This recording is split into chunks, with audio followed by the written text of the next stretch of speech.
Okay, I mean, we were thinking that you started doing a lot of good work in Karnataka, and all the groups have come together. And you've recently held, I think, a session on budget also, and had a press release also. So we were thinking of hearing from our friends first that I mean, what has been the experience with budgets, and what do you start how do you look at the budgets, and what do you understand by budget, so that we can locate how we can proceed with the discussion. So maybe friends in Karnataka, maybe perhaps if they can share some of their experiences with the budget work, and what they know about or understand about budget. Okay. Anyone? Only Karibasappa needs the translation from what I see now. It's okay. Karibasappa ಅವ್ರು ಏನ್ ಹೇಳ್ತಾ ಇದ್ದಾರೆ ಅಂದ್ರೆ, ನೀವುಗಳು ಇವಾಗ ಒಂದು ಆಂದೋಲನ ನಡೆಸ್ತಾ ಇದ್ದೀರಾ, ನಿಮಗೂ ಬಜೆಟ್ಗೂ ಏನ್ ಸಂಬಂಧ, ನಿಮಗೆ ಯಾವ ರೀತಿಯಾಗಿ ಬಜೆಟ್ ಅರ್ಥ ಮಾಡ್ಕೋಬೇಕು ಅಂತ ಕೇಳ್ತಾ ಇದ್ದಾರೆ ಸವಾಲ್. ಅಲ್ಲಿಂದ ಶುರು ಮಾಡೋಣ ಅಂತ ಹೇಳ್ತಾ ಇದ್ದಾರೆ. Okay, the rest of you can answer also. Richa. Okay, we are fresh from yesterday's meeting with the health minister, Richa. So we met the health minister yesterday, put in our demands. Oh, So very receptive. So all things happened yesterday. oh, that's brilliant. Yeah, so we are all very energized after yesterday's. It was a very healthy meeting. Oh, great. Am I audible now? Yes. Yes, you are. Oh, great. So the trick worked. We rejoined. Rejoin. Thank you. Thank you. Yeah. No, please go ahead, Richa. No, so Yeah, I was. yeah, please, Indranil. No, I just wanted to say that let us hear why all of you need to understand budget and what are you expecting from budget analysis. And then, if you have already done that discussion, then please go ahead. I just wanted to ask. ನಾವ್ ಯಾಕೆ ಅರ್ಥ ಮಾಡ್ಕೋಬೇಕು budget ನ ಅಂತ ಕೇಳ್ತಾ ಇದ್ದಾರೆ Karibasappa. All of you, rest of you can answer. Yeah,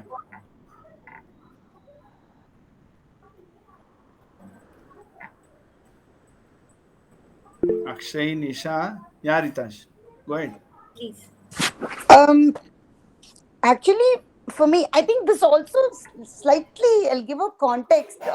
When, we were saying in a potential, not potential, sorry, when we were planning our third public meeting, which happened last month or early this month, we were like, and even before that meeting the minister, which was pending for long, we like, see, they were presenting the Karnataka state budget, but we need to know the allotment, and we keep saying, ye kafi nahi hai, or that is not. But then unless we understand, first of all, what are the allotments, where they can be made, and also like in comparison with say previous budgets, maybe of other states or nationally, what is available, so I think I'm slightly putting it in a non-linear manner, but yeah, these are my thoughts currently from where it started and why we think we needed to know from you all. Thank you. Akshay. So most of SAAK's work is on rights, and the first problem usually that when we talk about rights happen is there are people who have studied or done economics or come from these policy backgrounds who oppose it, saying we do not have money for all of this, and this is not possible for a country like India or for a state like Karnataka, and that you would have to take money out of something else. You would have to rob someone to pay for the poor, something like that. And Takshashila's Nitin Pai is one of the biggest person who has very vocally said that in public. So to counter that, I have no idea how to tell, except for saying that we have enough money for flyovers, why can't we do this? But I'm sure there are deeper ways to do that. Okay, 2-3 things for us. One is ಹೇಳಿ ಕರಿಬಸಪ್ಪ, ಹೇಳಿ. ಆರೋಗ್ಯ ಕ್ಷೇತ್ರ ಅನ್ನೋದ್ಗೇನೆ ಇದು ಬರೀ doctor ವೈದ್ಯರು ಮಾತ್ರ ಮಾತಾಡ್ಬೇಕು ಅನ್ನೋಂತ ಪರಿಸ್ಥಿತಿ ಇದೆ. ಆಂದೋಲನವಾಗಿ ಹೇಗೆ ಈ ಬಜೆಟ್ ನೋಡೋದು, ಮತ್ತೆ ಇದು ಹೇಗೆ ನಾವು ಈಗ ಸುಮಾರು ಆಯೋಗಗಳು ಇಷ್ಟು ಹಣ ತೆಗೆದಿಡಬೇಕು GDP ಯಲ್ಲಿ ಅಂತ ಹೇಳ್ತಾರೆ. ಆದ್ರೆ ಅದು ಹೇಗೆ ಯುಟಿಲೈಸ್ ಆಗುತ್ತೆ ಮತ್ತು ವಾಪಸ್ ಹೋಗೋದೆಷ್ಟು, ಏನ್ ಖರ್ಚಾಗುತ್ತೆ, ಇದೆಲ್ಲ ಸ್ವಲ್ಪ ಅರ್ಥ ಮಾಡ್ಕೋಬೇಕಲ್ವಾ. ನಾವು ತಳಮಟ್ಟದಲ್ಲಿ ಜನರ ಜೊತೆ ಕೆಲಸ ಮಾಡುವಾಗ ಜನ ಬರೀ ಅನಾರೋಗ್ಯಕ್ಕಾಗಿ ಆಸ್ಪತ್ರೆಗೆ ಹೋಗ್ತಾರೆ, ಬಟ್ ಆರೋಗ್ಯದ ಹಕ್ಕುಗಳು ಗೊತ್ತಾಗ್ಬೇಕಲ್ಲ. ಹಾಗಾಗಿ ಅದ್ರ ಬಜೆಟ್ ಏನು, ಏನ್ ಸಿಸ್ಟಮ್ ಇದೆ ಸರ್ಕಾರಿ ವ್ಯವಸ್ಥೆಯಲ್ಲಿ ಅರ್ಥ ಮಾಡ್ಕೊಳಕ್ಕೂ ಸಹ ಇದು ಹೆಲ್ಪ್ ಆಗುತ್ತೆ ಅಂತ ಅನ್ಸುತ್ತೆ. Yeah, what Karibasappa is telling is we are at the grassroots level when we have to mobilize people. What we have to, I mean, we have to mobilize them also on the budget issues. When we say there is not enough budgets, or some committee has said that the budget has to be this much percentage GDP or whatever, we don't know whether that is enough, not enough, or how much has the government spent. So this intelligent understanding of the budget we are not able to analyze and then tell it to the people for them to demand better or higher, for example, higher public expenditure or those sorts of things. So yeah, my line of argument is also that we keep showing this number, no, 2.5% GDP, 3% GDP, whatever. So is that enough? If so, what is the government's current expenditure? Is it enough, not enough? For example, yesterday we were discussing with the minister about access to free medicines. So we don't know what is the exact budget and that the Karnataka government has earmarked for free medicines. So if we had that data, of course we covered it up by telling we are one third of Tamil Nadu budget and all. But if we had known the budget data and also understand whether that budget is enough, not enough, how much should be there, that is where we come from. Yeah, as a beginning. Also, yeah, for me, as I have put in, where do you look for this budget data? That is a major question for us. So how do you look for a particular budget data and then say, okay, by January they have spent 60%, by January they have not spent 20% also. So how do we do that, or where do we look for the data is another question. Gopal, you have anything? Nisha? No, I think you have told most of Yeah, it. yeah. For me, the Prasanna and Karibasappa already share. I agree with. Okay. I think a lot of very interesting questions you have in mind, and thanks for this insight. And this would help us also shape this conversation uh, in towards like in a way to respond to some of this. Uh, I'll just say a couple of things and then I'll hand over to Richa for the initial discussion, just to lay some basic idea what we plan to do. And then I'll ask. So, you know, all of these questions are very important and critical for people like us as activists. The thing about budget analysis is that we need to continuously build this. Like it's hard numbers, looking at documents, and uh, then to take those numbers into say some demands and action points, it needs some bit of churning among ourselves. It's not only number crunching that matters, but to understand those numbers. So budget work often is seen as some gigs sitting with numbers and then doing the analysis, and it's always presented like that. Mm, It's a it's it's a document which we need to decipher and understand. It's a set of documents which we need to understand it. But it's not a technical work only.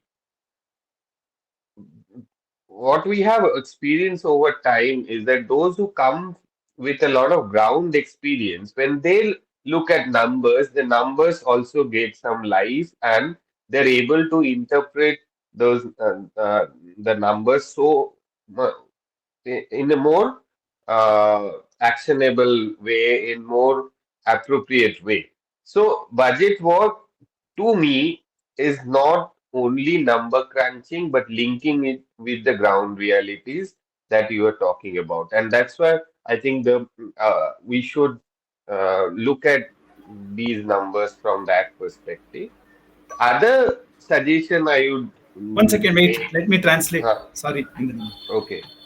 Go ahead, please, sir. ಇಂದ್ರಿನೀಲ್ ಏನ್ ಹೇಳ್ತಾ ಇದ್ದಾರೆ ಅಂದ್ರೆ, ನನಗೆ ಬಹಳ ಖುಷಿ ಆಯ್ತು ನೀವುಗಳೆಲ್ಲ ಇದನ್ನ ಅರ್ಥ ಮಾಡ್ಕೋಬೇಕು ಅಂತ ಪ್ರಯತ್ನ ಮಾಡ್ತಾ ಇದ್ದೀರಾ. ಇದು ಬಹಳ ಮುಖ್ಯ. ಒಂದು ಬರೀ ಇದು ಅಂಕಿ ಸಂಖ್ಯೆ ಅಲ್ಲ, ಇಲ್ಲ ಬರೀ ಯಾರೋ ಕೂತ್ಕೊಂಡು ಟೆಕ್ನಿಕಲ್ ಆಗಿ ತಕ್ನಿಕಿ ತರದಲ್ಲಿ ಮಾಡೋಂಥದ್ದಲ್ಲ. ಇದು ಬರೀ ತಾಂತ್ರಿಕ ಕಥೆ ಅಲ್ಲ. ನಾವುಗಳು ತಳಮಟ್ಟದಲ್ಲಿ ಕೆಲಸ ಮಾಡೋರು ಈ ಒಂದು ಅಂಕಿ ಸಂಖ್ಯೆಗಳನ್ನು ನೋಡಿದಾಗ ಅವಾಗ ನಮ್ಮ ಡಿಮ್ಯಾಂಡ್ಗಳು ಏನ್ ಬರಬೇಕು ಅನ್ನೋದನ್ನ ನಾವಿನ್ನೂ ಚೆನ್ನಾಗಿ ಪ್ರಸ್ತುತೀಕರಣ ಮಾಡ್ಬೋದು ಅನ್ನೋದನ್ನ ಹೇಳ್ತಾರೆ. ಅಂದ್ರೆ ನಾವು ಬರೀ ಇವಾಗ ಏನ್ ಮಾಡ್ತಾ ಇದೀವಿ, ಅಲ್ಲಿ ಹೋಗ್ತೀವಿ, ಒಂದು PHC ನೋಡ್ತೀವಿ, ಅಲ್ಲಿ ಯಾರು ಇಲ್ಲ, ಏನು ಇಲ್ಲ, ಯಾವ್ದು ಸಲಕರಣೆ ಇಲ್ಲ ಅಂತ ನಾವು ನೋಡ್ತೀವಿ ವಿನಃ ಅದನ್ನ ನಾವು ನಂಬರ್ ಜೊತೆ ಜೋಡಿಸಿದಾಗ, ಅಂದ್ರೆ ಅಂಕಿ ಸಂಖ್ಯೆಗಳ ಜೊತೆ ಜೋಡಿಸಿದಾಗ ಇನ್ನೂ ನಮ್ಮ ಡಿಮ್ಯಾಂಡ್ಗೆ ಒಂದು ನಿಖರತೆ ಬರುತ್ತೆ ಅಂತ ಹೇಳ್ತಾ ಇದ್ದೀವಿ. Continue.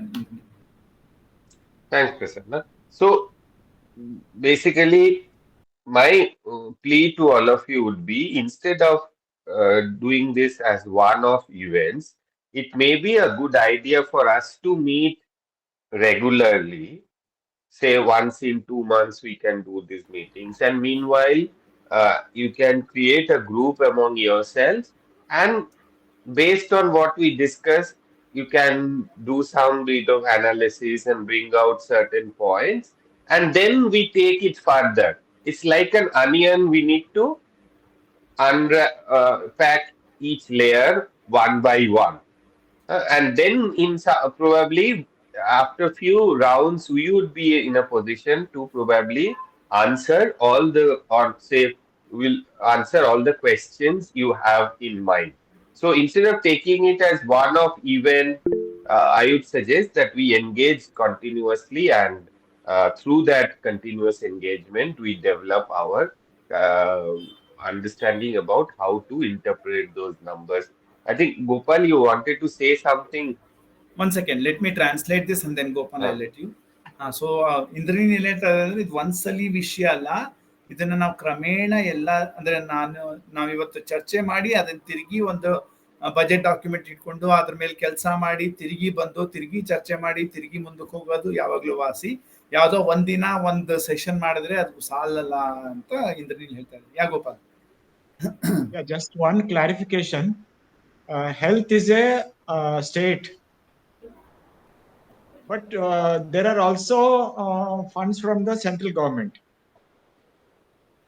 So is it totally funded by central? Is it funded by state?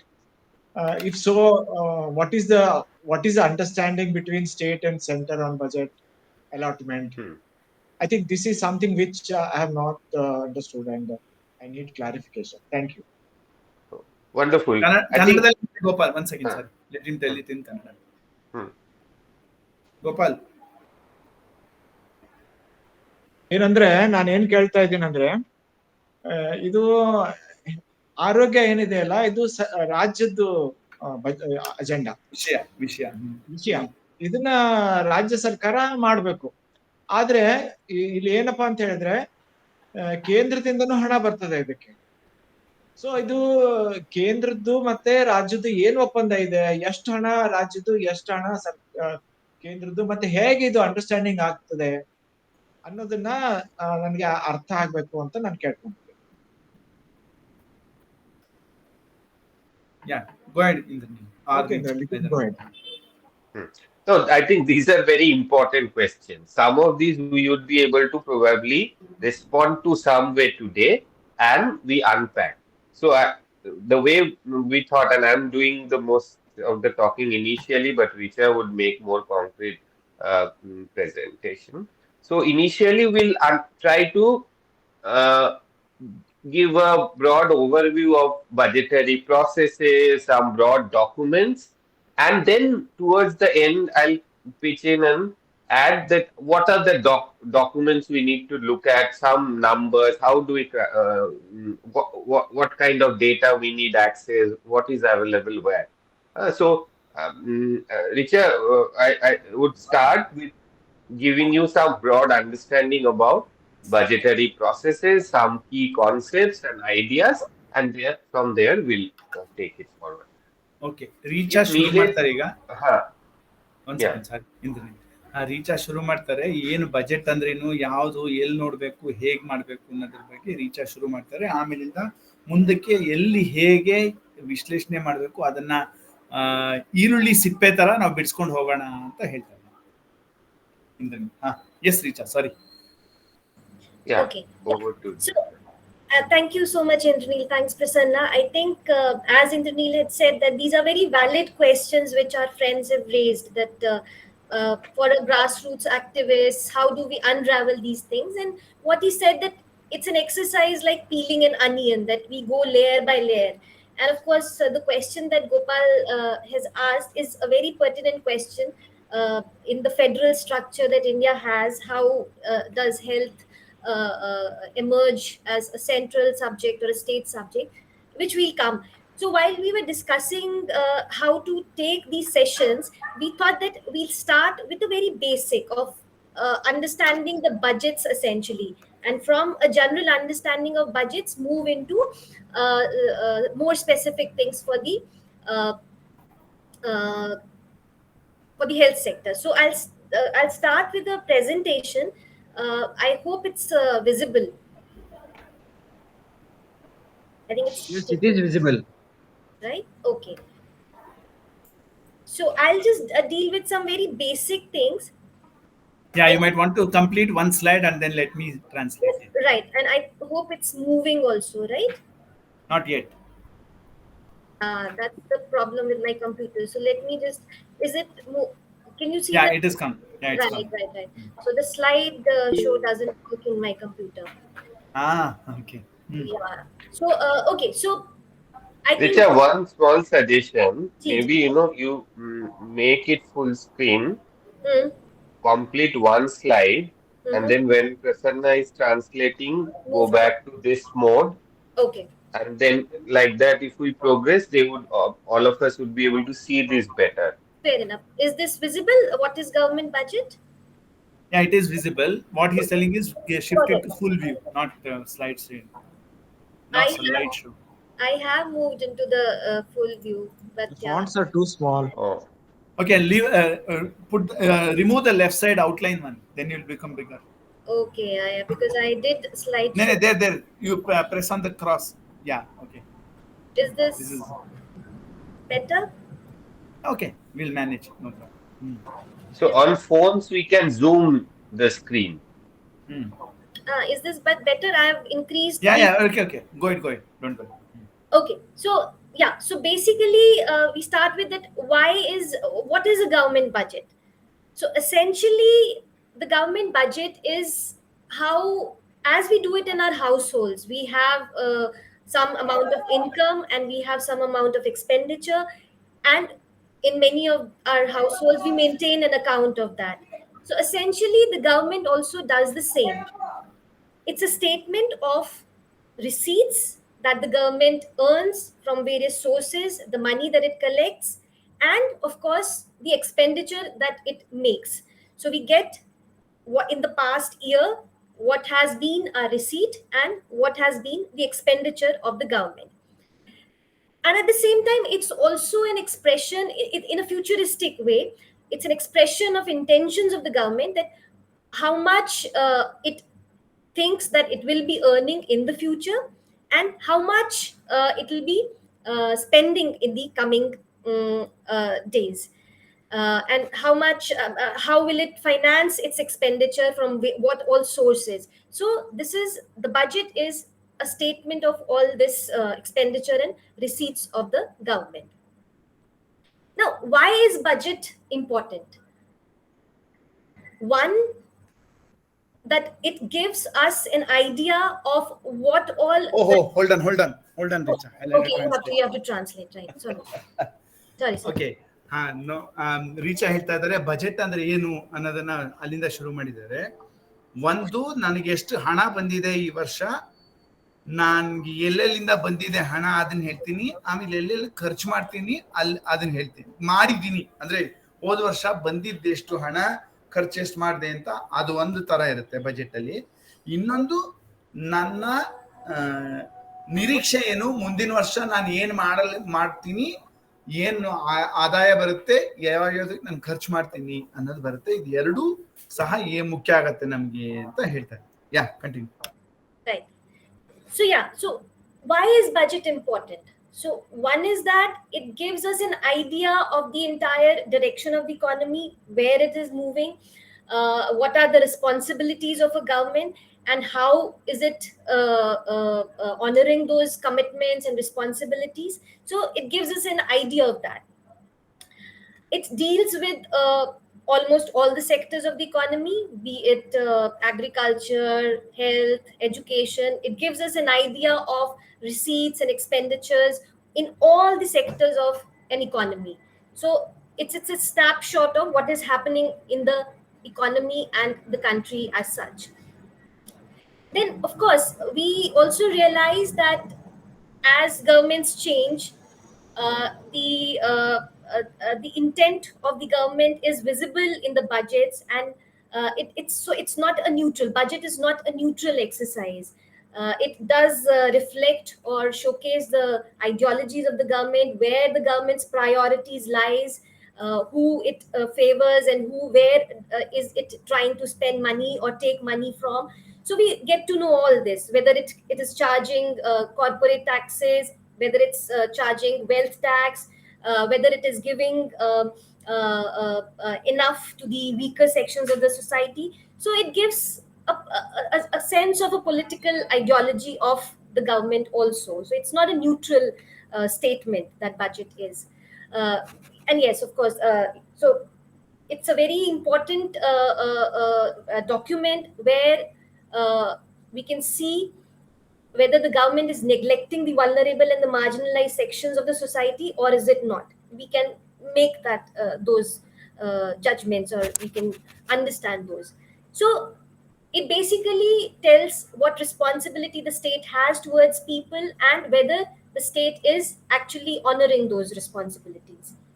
So from this viewpoint, and as some of our friends were saying, that at the grassroots level, what activists do, we can actually take things from the budget and tell people that what is in it for this annual exercise that happens at such a large scale, both at the state and the center. uh, Just hold on, sorry. sure. Can you go back? Oh, yeah. So Richa ಏನ್ ಹೇಳ್ತಾ ಇದ್ದಾರೆ ಅಂದ್ರೆ, ಯಾಕೆ ನಮಗೆ ಮುಖ್ಯ ಆಗುತ್ತೆ budget ನೋಡೋದು ಅಂದ್ರೆ, ಇದು ಎಲ್ಲಾ ಸೆಕ್ಟರ್ ಅಂದ್ರೆ ಎಲ್ಲಾ ವಿಭಾಗಗಳಿಗೂ ಸಂಬಂಧಿಸಿದೆ. ಅದು ಕೃಷಿ ಇರ್ಬೋದು, ಆರೋಗ್ಯ ಇರ್ಬೋದು, ಶಿಕ್ಷಣ ಇರ್ಬೋದು, ಎಲ್ಲದಕ್ಕೂ ಈ ಒಂದು ಏನು ನಾವು ಬಜೆಟ್ ತಯಾರು ಮಾಡ್ತೀವಿ, ಅದರಿಂದ ನಮ್ಗೆ ಗೊತ್ತಾಗುತ್ತೆ ಇವರ ಆದ್ಯತೆಗಳೇನು ಅನ್ನೋದು. ಎಲ್ಲಿಗೆ ಹಾಕ್ತಾ ಇದಾರೆ ಆದ್ಯತೆ? ಜಾಸ್ತಿ ಕಾರ್ಪೊರೇಟ್ ಕೊಡ್ತಾ ಇದ್ದಾರಾ, ಇಲ್ಲ ಜಾಸ್ತಿ ಸಾಮಾಜಿಕ ಕ್ಷೇತ್ರಕ್ಕೆ ಹಾಕ್ತಾ ಇದ್ದಾರಾ, ಇಲ್ಲ ಹಿಂದುಳಿದ ಜನಾಂಗಗಳಿಗೆ ಹೆಚ್ಚಾಗಿ ಖರ್ಚು ಮಾಡ್ತಾ ಇದ್ದಾರಾ ಅಂದು. ಇನ್ನೊಂದು ವಿಷಯ ಹೇಳ್ತಾರೆ, ಇದು ರಾಜಕೀಯವಾಗಿ ನಿಷ್ಪಕ್ಷವಲ್ಲ. ಈ ಒಂದು ಎಕ್ಸರ್ಸೈಸು ರಾಜಕೀಯದ ಏನು ಐಡಿಯಾಲಜಿ ಇದೆ, ಏನು ಧೋರಣೆಗಳಿದೆ, ಅದಕ್ಕೆ ತಕ್ಕ ಹಾಗೆ ಬಜೆಟ್ಗಳು ತೋರಿಸುತ್ತೆ. ಅದರ ಒಂದು ಕನ್ನಡಿ ಹಿಡಿಯುತ್ತೆ. ರಾಜಕೀಯ ಪಕ್ಷಗಳ ಏನು ಧೋರಣೆ ಇದೆ ಅದಕ್ಕೆ ಕನ್ನಡಿ ಹಿಡಿಯುತ್ತೆ ಬಜೆಟ್ ಡಾಕ್ಯುಮೆಂಟ್ ಅಂತ ಹೇಳ್ತಾರೆ. ಆಮೇಲೆ ಕರಿಬಸಪ್ಪ ಕೇಳ್ಕೊಂಡಂಗೆ, ಜನರ ಜೊತೆ ನಾವು ಕೆಲಸ ಮಾಡ್ಬೇಕಾದ್ರೆ ಜನರಿಗೆ ಇದರದ್ದು ಸಂದೇಶ ತಗೊಂಡೋಗ್ಬೋದು. ಬಜೆಟ್ ಈ ತರ ಇದೆ ನೋಡಿ, ನಮ್ಗಿಲ್ಲ ನಿಮಗಿದೆ, ಇಲ್ಲ ನಮಗಿಲ್ಲ, ಕಾರ್ಪೊರೇಟರ್ಗಳು ಹಣ ಕೊಡ್ತಾ ಇದ್ದಾರೆ, ಆ ತರ ಬೇಕಾದ್ರೂ ಇವ್ರುಗಳಿಗೆ ಹೇಳ್ಬೋದು ಅನ್ನೋದು ರೀಚ್ ಅವ್ರು ಹೇಳ್ತಾರೆ. ಅಂದ್ರೆ ಜನರ ಮತ್ತು ಸರ್ಕಾರದ ನಡುವೆ ಇರುವ ಗ್ಯಾಪ್ ಏನಿದೆ ಅದನ್ನು ಕಮ್ಮಿ ಮಾಡ್ಲಿಕ್ಕೆ ಪ್ರಯತ್ನ ಮಾಡಬಹುದು. ಸಾರಿ, continue. So as we see it, it's an annual exercise. It happens in the states also. The government presents the budget in around February March time, and so it happens in the center also. So what's the budgetary process? How does this entire thing move? It's actually a circular motion, and it's step by step. So the first stage is a sort of formulation of the budget. So how does this get into motion? What happens is the ministries and the departments that are there in the government, different, they form their own budget. So agriculture ministry would have a different budget, health ministry would have a different budget, and within health ministry different departments would have their own budgets, how much they intend to spend in the coming year, and how much have there been receipts. So all the government departments and ministries actually prepare their proposals and submit to the Ministry of Finance. So this is the first step of a budgetary process, which is the formulation of the budget. Then we get into the enactment of the budget. Uh, is there some sound playing? I hear some music. Prasanna? Ah. I had kept myself unmuted. I'll mute myself. Okay, yeah. So this is the formulation stage, and then we go into the enactment, where once the budget documents are presented in the parliament or the state assembly, then they come into the on the floor of the on the table of the parliament, and they are discussed.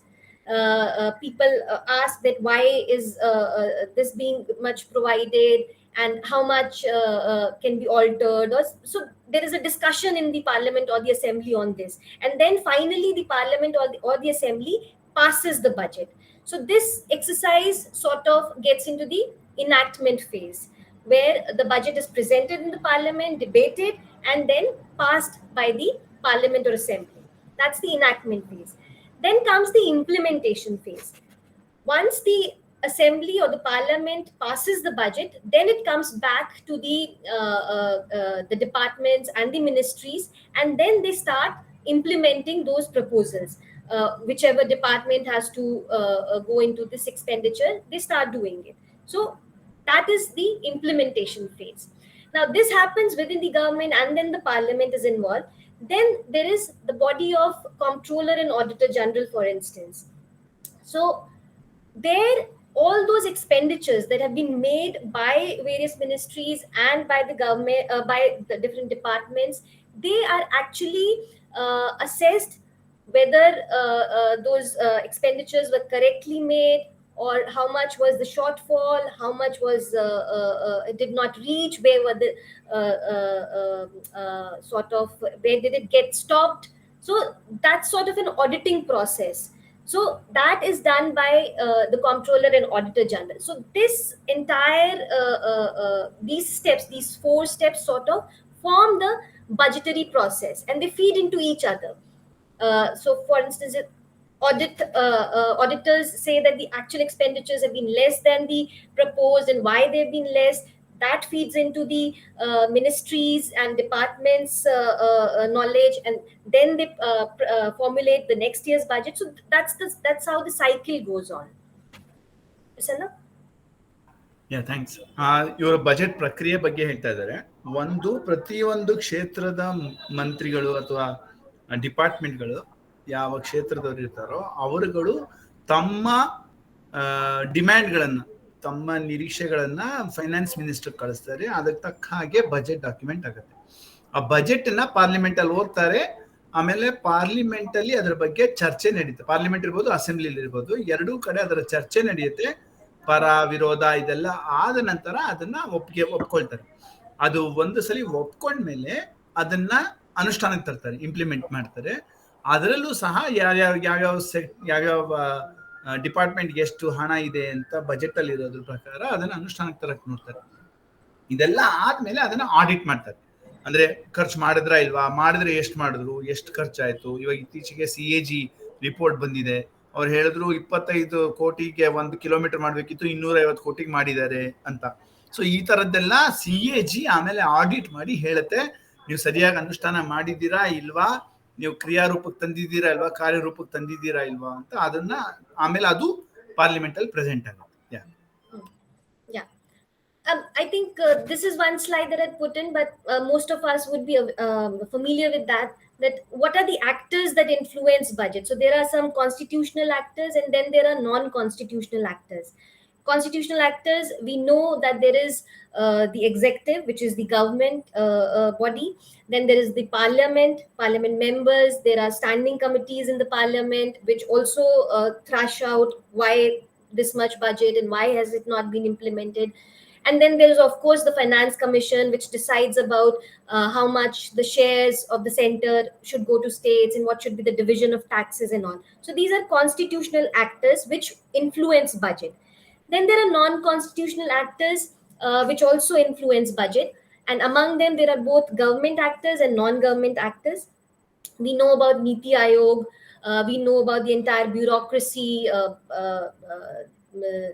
which in every department and ministry. Then there's the Reserve Bank, and then there's government-funded research institutions. These are the government actors.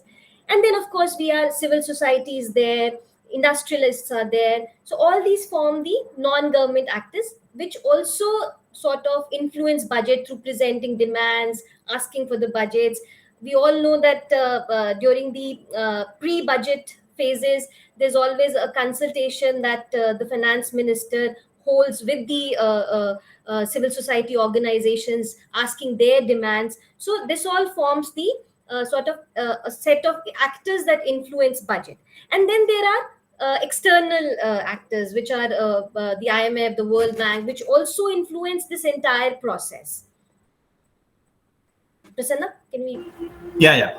So ಯಾವ ರೀತಿಯಾದಂತ ಇದರಲ್ಲಿ ಕ್ರಿಯಾಶೀಲರು ಯಾರಿರ್ತಾರೆ, ಯಾರು ಇದರಲ್ಲಿ ಯಾರ್ಯಾರು ಒಳಗೊಂಡಿರ್ತಾರೆ ಅಂತ ಅವ್ರು ಹೇಳ್ತಾ ಇದ್ದಾರೆ. ಒಂದು, ಸಂವಿಧಾನ ನಿಯಮಿಸಿರತಕ್ಕ ವ್ಯಕ್ತಿಗಳು, ಸಂವಿಧಾನ ನೇಮಕ ಮಾಡಿರೋ ವ್ಯಕ್ತಿಗಳು ಯಾರ್ಯಾರು ಅಂದ್ರೆ, ಒಂದು ಸರ್ಕಾರ, ಎರಡನೇದು ಪಾರ್ಲಿಮೆಂಟ್, ಮೂರನೇ ಮುಖ್ಯವಾದ್ದು ಅವ್ರು ಹೇಳಿದ್ದು ಫೈನಾನ್ಸ್ ಕಮಿಷನ್ ಅಂತ. ಅಂದ್ರೆ ಕೇಂದ್ರದಿಂದ ರಾಜ್ಯ ಸರ್ಕಾರಗಳಿಗೆ ಎಷ್ಟು ಹಣ ಬರಬೇಕು ಅಂತ ಆಗಾಗ ಫೈನಾನ್ಸ್ ಕಮಿಷನ್ ಅಂತ ಮಾಡ್ತಾರೆ. ಇವಾಗ 17ನೇದು, it is 17th finance commission ನಾವು 16th. ಸೊ 16ನೇ ಫೈನಾನ್ಸ್ ಕಮಿಷನ್ ಅಲ್ಲಿ ಉದಾಹರಣೆಗೆ ಎಲ್ಲಾ ಕೇಂದ್ರದಲ್ಲಿ ಬಂದಿರುವಂತ ಎಲ್ಲಾ ಟ್ಯಾಕ್ಸ್ ಹೇಗೆ ರಾಜ್ಯಗಳಿಗೆ ಯಾವ ಅನುಪಾತದಲ್ಲಿ, ಯಾವ ರೇಷಿಯೋಲಿ ಅದನ್ನ ರಾಜ್ಯಗಳಿಗೆ ಕೊಡಬೇಕು ಅನ್ನೋದನ್ನ ನಿರ್ಧಾರ ಮಾಡುತ್ತೆ ಫೈನಾನ್ಸ್ ಕಮಿಷನ್. ಸೊ ಇದೆಲ್ಲ ಬಂದು ನಮಗೆ ಸಂವಿಧಾನಾತ್ಮಕವಾಗಿ ಇರುವಂತ ಎಲ್ಲ ಜವಾಬ್ದಾರಿಯುತ ಸಂಸ್ಥೆಗಳು. ಇನ್ನು ಸಂವಿಧಾನೇತರ ಜವಾಬ್ದಾರಿಯುತ ಸಂಸ್ಥೆಗಳಲ್ಲಿ ಸರ್ಕಾರಿ ಸಂಸ್ಥೆಗಳಿವೆ, ಸರ್ಕಾರೇತರ ಸಂಸ್ಥೆಗಳಿವೆ. ಅದರಲ್ಲಿ ಉದಾಹರಣೆಗೆ ನೀತಿ ಆಯೋಗ, ಇದಕ್ಕೆ ಮುಂಚೆ ಪ್ಲಾನಿಂಗ್ ಕಮಿಷನ್ ಇತ್ತು. ಅದಾದ್ಮೇಲೆ ನಮಗೆ ಇವ್ರುಗಳಿದ್ದಾರೆ, ಡಿಪಾರ್ಟ್ಮೆಂಟ್ ಅಲ್ಲಿ ಬ್ಯೂರೋಕ್ರಸಿ ಇದೆ, ಅಂದ್ರೆ ಎಲ್ಲ ಅಧಿಕಾರ ವರ್ಗದವರು ಇರ್ತಾರೆ. ರಿಸರ್ವ್ ಬ್ಯಾಂಕ್ ಇದೆ. ಸೊ ಆಮೇಲೆ ಕೆಲವು ರಿಸರ್ಚ್ ಆರೋ ಸಂಸ್ಥೆಗಳಿರುತ್ತೆ. ಸೊ ಆ ತರದವ್ರನ್ನ ಅವರು ಎಲ್ಲ ಸರ್ಕಾರದವರು. ಸರ್ಕಾರೇತರದಲ್ಲಿ ನಿಮಗೆ ಯಾವುದು ಫಿಕಿ ಇರ್ಬೋದು, ಫಿಕಿ ಗೊತ್ತಲ್ಲ, ಫಿಕಿ ಅಥವಾ ಇಂಡಸ್ಟ್ರಿ ಯಾವುದು ಲಾಬಿಗಳಿರುತ್ತೆ, ಗ್ರೂಪ್ಗಳು ಅದಿರುತ್ತೆ. ನಮಗೆ ನಮ್ಮ ಸಿವಿಲ್ ಸೊಸೈಟಿ NGOಗಳ ಗ್ರೂಪ್ ಇರುತ್ತೆ. ಅದಾದ್ಮೇಲೆ ಪ್ರತಿ ಬಜೆಟ್ ಮುಂಚೆ ಫೈನಾನ್ಸ್ ಮಿನಿಸ್ಟ್ರು ಎಲ್ಲಾರನ್ನೂ ಕರೆಸ್ತಾರೆ, ಎಲ್ಲಿ ರಾಜ್ಯದಲ್ಲಿರ್ಬೋದು ಕೇಂದ್ರದಲ್ಲಿರ್ಬೋದು ಕರೆಸ್ತಾರೆ. ಅದನ್ನ ಅವ್ರುಗಳು ಸಹ ಇದಕ್ಕೆ ತಮ್ಮ ಇದನ್ನ ಅಭಿಪ್ರಾಯಗಳನ್ನು ಕೊಡ್ಬೋದು, ತಮ್ಮ ಡಿಮ್ಯಾಂಡ್ಸ್ ಇರ್ಬೋದು, ಹಕ್ಕೊತ್ತಾಯಗಳಿರ್ಬೋದು. ಇದಲ್ಲದೇನೆ ಹೊರಗಿನ ಕೆಲವೊಂದು ಸಂಸ್ಥೆಗಳು, IMF ಇರ್ಬೋದು, ವರ್ಲ್ಡ್ ಬ್ಯಾಂಕ್ ಇರ್ಬೋದು, ಇವರುಗಳ ಇನ್ಫ್ಲೂಯೆನ್ಸ್ ಕೂಡ ಇರುತ್ತೆ ಅಂತ ಹೇಳ್ತಾರೆ. Right. So after this, so here we'll see sort of the components of the budget. Interestingly, the word budget is not mentioned in any of our documents anywhere. What is mentioned is the annual financial statement. So annual financial statement is the budget. Now it has three components. The annual financial statement or the budget has three main accounts, which is, one is the consolidated funds account, then there is the contingency fund account, and then there is the public account. So just to have it on your screens, so basically Consolidated Fund of India is the main account where all the revenues are received by the government and all the expenditures are made from. So in our budgets, what we focus on is the Consolidated Fund of India. When we talk about studying budgets or responding to budgets or the government presenting the budget, so this is what we are referring to as Consolidated Fund of India. Now there are two other funds, which is, one is Contingency Fund of India, which is always used in the times of emergency, and So one major difference is that the Consolidated Fund of India is always presented in the Parliament or the Assembly and has to be passed by the Parliament or the Assembly. But contingency fund is for emergency expenditure, and it does not, it cannot wait for the approval of the Parliament. So the expenditure is in that term. And public account of India is all the public money that is received. So where the government is the custodian of our money. So when we our public provident funds, our PFs, all these heads go into the public account of India, where the government acts as the custodian of our money. It has an obligation to give it to us whenever we demand that money. So that is, we are parking it. So these are the main funds or contingency, the accounts of for the budget. Yeah. Budget ಅಂದಾಗ budget ಅಂತ present ಮಾಡಲ್ಲ. ಒಂದು ವರ್ಷದಲ್ಲಿ budget ಅಂತ ಹೇಳಲ್ಲ, ಅದನ್ನ ಒಂದು ವಾರ್ಷಿಕ ಏನು ಆದಾಯದ ಒಂದು ಸ್ಟೇಟ್ಮೆಂಟ್ ಅಂದ್ರೆ ಒಂದು ಲೇಖನ ಅಂತ ಪ್ರೆಸೆಂಟ್ ಮಾಡ್ತಾರೆ. ಅದರಲ್ಲಿ 3 ಅಂಶ ಇರುತ್ತೆ. ಒಂದಕ್ಕೆ ಕನ್ಸಾಲಿಡೇಟೆಡ್ ಫಂಡ್ ಅಂದ್ರೆ ಸಮಗ್ರವಾದ ಒಂದು ನಿಧಿ, ಅಂದ್ರೆ ಎಲ್ಲಾ ರೂಪದಲ್ಲಿ ಎಲ್ಲೆಲ್ಲಿಂದ ಸರ್ಕಾರಕ್ಕೆ ಹಣ ಬಂದಿದೆಯೋ ಅದ್ರ ಬಗ್ಗೆ ಅವರು ಅದನ್ನ ಪ್ರೆಸೆಂಟ್ ಮಾಡ್ತಾರೆ. ಸಾಧಾರಣವಾಗಿ ಬಜೆಟ್ ಅಲ್ಲಿ ಪ್ರೆಸೆಂಟ್ ಮಾಡೋದು ಇದನ್ನೇ, ಅಂದ್ರೆ ನಿಮ್ಮ ಯಾರು ಹಣಕಾಸು ಮಂತ್ರಿ ಏನು ಪಾರ್ಲಿಮೆಂಟ್ ಅಲ್ಲಿ ಇರ್ಬೋದು, ಅಸೆಂಬ್ಲಿಲಿ ಇರ್ಬೋದು, ಏನು ನಿಮಗೆ ಪ್ರಸ್ತಾವನೆ ಮಾಡ್ತಾರೆ ಅದೆಲ್ಲ ಸಾಧಾರಣ ಕನ್ಸಾಲಿಡೇಟೆಡ್ ಫಂಡ್ ಇಂದ ಮಾಡೋದು. ಅದಕ್ಕೆ ಪಾರ್ಲಿಮೆಂಟ್ ಇಂದ ಅನುಮೋದನೆ ಸಿಗುತ್ತೆ, ಅದನ್ನ ಆಮೇಲೆ ಮುಂದಕ್ಕೆ ತಗೊಂಡಿರ್ತಾರೆ. ಎರಡನೇದಿರೋದು ಕಂಟಿಂಜೆನ್ಸಿ ಫಂಡ್. ಕಂಟಿಂಜೆನ್ಸಿ ಫಂಡ್ ಅಂದ್ರೆ ಏನಾದ್ರೂ ಒಂದು ಎಮರ್ಜೆನ್ಸಿ ಬಂದ್ರೆ, ಯಾವ್ದಾದ್ರು ಇವಾಗ ಕೋವಿಡ್ ಬಂತು, ಅದಕ್ಕೆ ಎಕ್ಸ್ಟ್ರಾ ಹಣ ಖರ್ಚು ಮಾಡ್ಬೇಕು ಅಂದ್ರೆ ಅದು ಪಾರ್ಲಿಮೆಂಟ್ ಸೇರೋವರೆಗೂ ಕಾಯ್ದೇನೆ ಸರ್ಕಾರಕ್ಕೆ ಅದನ್ನ ಉಪಯೋಗಿಸೋದಕ್ಕೆ ಸಾಧ್ಯವಾಗುವಂಗೆ ಅದನ್ನ ಉಪಯೋಗಿಸ್ತಾರೆ. ಪಾರ್ಲಿಮೆಂಟಿನ ಅನುಮೋದನೆಗೆ ಕಾಯ್ದೇನೆ. ಮೂರನೇದು ಪಬ್ಲಿಕ್ ಅಕೌಂಟ್. ಪಬ್ಲಿಕ್ ಅಕೌಂಟ್ ಅಂದ್ರೆ ನಮ್ಮ PF ಇರ್ಬೋದು, provident fund, public provident fund, ಪೆನ್ಷನ್ಗಳು, ಇದನ್ನೆಲ್ಲ ಸರ್ಕಾರ ಒಂದು ಕಾವಲುಗಾರನಾಗಿ ಕೆಲಸ ಮಾಡ್ತಾ ಇದೆ. ನಮ್ಮ ನಿಧಿ ಸರ್ಕಾರದ ಹತ್ರ ಇದೆ, ಅದಕ್ಕೆ ಅವ್ರು ಗ್ಯಾರಂಟಿಯಾಗಿ ನಿಲ್ತಾರೆ. ಅದು ಪಬ್ಲಿಕ್ ಅಕೌಂಟ್ ಆಫ್ ಇಂಡಿಯಾ ಇದೆ. ಇದು 3 ವಿಷಯಗಳಲ್ಲಿ ಸರ್ಕಾರ ಪ್ರತಿ ವರ್ಷ ಪ್ರೆಸೆಂಟ್ ಮಾಡಬೇಕು. Yeah. So the basic structure or the components. So we have this consolidated fund, contingency fund, then public account. Then so consolidated fund, we have revenue budget and capital budget. We'll come into details on that also. And then further, both revenue budget and capital budget are divided into revenue receipts, the amount that is received, and the expenditure that is made. So they are divided into revenue receipts and expenditure and capital receipts and expenditure. We'll see how these play out. Right. So revenue budget. So there is the fundamental difference between revenue and capital is that revenue is in the form of a recurring budget. So receipts are the recurring receipts which occur every year. And revenue expenditures would be the expenditures which occur every year. Capital budget is more of a long-termish thing, which is capital receipts means assets are building up, and capital expenditure means that liabilities are getting incurred, or expenditure is being made, but in the nature of capital, which is from a long-term perspective and from a asset building or capacity. You want to do it now? Yeah. Later? Okay. So consolidated fund ಅಲ್ಲಿ 2 ರೀತಿ ಬರುತ್ತೆ. Consolidated correct. ಅದ್ರಲ್ಲಿ ಒಂದು revenue budget ಅಂತಾರೆ, ಇನ್ನೊಂದು capital budget ಅಂತಾರೆ. Revenue ಅಂದ್ರೆ ನಿಮಗೆ ವರ್ಷ ಖರ್ಚಾಗೋದು. ಉದಾಹರಣೆಗೆ ಎಲ್ಲರ ಸಂಬಳ ಕೊಡಬೇಕು, ಇಲ್ಲ ಈ ಗಾಡಿಗಳಿಗೆ ಪೆಟ್ರೋಲ್ ಹಾಕಿಸ್ಬೇಕು, ಇದೆಲ್ಲ ರೆವಿನ್ಯೂ ಬಜೆಟ್ ಅಲ್ಲಿ ಬರುತ್ತೆ. ಕ್ಯಾಪಿಟಲ್ ಬಜೆಟ್ ಅಂದ್ರೆ ನೀವು ಯಾವ್ದಾದ್ರು ಚಿರಾಸ್ತಿ ಮಾಡಿದ್ರೆ, ಅಂದ್ರೆ ಸ್ಥಿರಾಸ್ತಿ ಮಾಡ್ತೀವಲ್ಲ, ಒಂದು ಹಾಸ್ಪಿಟಲ್ ಬಿಲ್ಡಿಂಗ್ ಕಟ್ಟೋದಿರ್ಬೋದು, ಇಲ್ಲ ಒಂದು ಬ್ರಿಡ್ಜ್ ಕಟ್ಟೋದಿರ್ಬೋದು, ಅದೆಲ್ಲ ಕ್ಯಾಪಿಟಲ್ ಬಜೆಟ್ ಅಲ್ಲಿ ಬರುತ್ತೆ. Right. So as Prasanna was giving example, let me go into this a bit later. So basically, the budget has both expenditure and receipts, and we'll largely focus on the expenditure budget part when we are talking about the the budget overall and a response to the union budget or state budget. We largely would be focusing on the expenditure budget.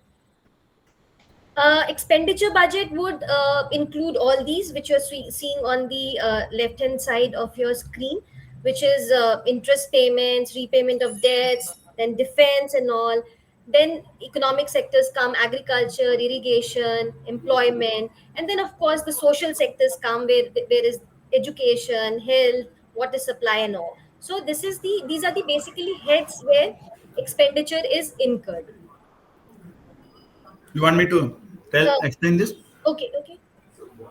ಹಾ, so ಒಂದ್ ಎಡಗಡೆಗೆ ಏನಿರುತ್ತೆ, ನಮ್ಮ ಆಯ ವ್ಯಯ ಅಂತೀವಲ್ಲ, ಅಂದ್ರೆ ಎಲ್ಲಿ ಆದಾಯ ಇದು ಅದು ಎಡಗಡೆಗೆ ಇರುತ್ತೆ.